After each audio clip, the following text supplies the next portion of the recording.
Welcome to Gaming on a Budget. Today we bring you Super Dungeon Explorer Forgotten King from Soda Pop Miniatures. Now, Super Dungeon Explorer is, for those who can't guess, a dungeon crawl sort of game. You know, dudes on a map running around beating each other up, that sort of exciting stuff. That we will be playing with the classic variant, or not variant, classic game mode, which means we have essentially, an overlord, or in this case, console player, controlling all the big baddies and evil minions, and a number of hero players, in this case just the one, controlling 3 characters, which is the minimum.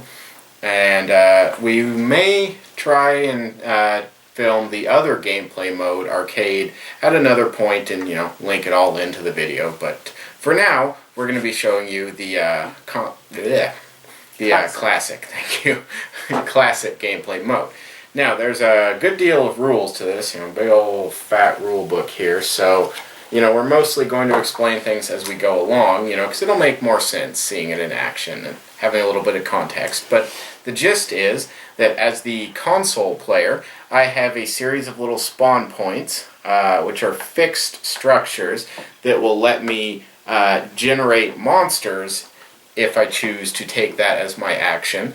And they're kind of the goal for the hero player, because destroying them is how they will spawn the mini bosses and finally the boss. Now, I doubt we'll get all the way to the boss, as this game can take 2 hours or so. But we'll get as far along as we can. Hopefully, show you at least a mini boss fight. You can see the heroes over here. They got treasure chests near them that they're probably going to try and get to get some fat loots and such. Some monsters over here getting ready to attack, and I think let's see. Basically, we've got our strength, which we'll use for melee attacks. Our arm, which is, our armor, kind of what we'll use for most defensive purposes. Our will, which is, our magic stat, and our dexterity for things like, say, disarming traps or picking treasure box locks.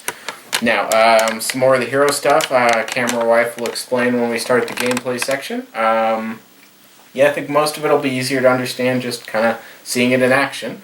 You can see on the tiles lots of little symbols, various terrain effects that, once again, we'll cover as they come up. So, anything else you think we really need to mention now? Lots and lots of random tokens. Faithfully bits, yes, of course. Things like that. That's about it. Okay, well, so let's get on over to either the classic gameplay mode or arcade mode, depending on, what's available and what you decide to click on. So, let's get on over to that.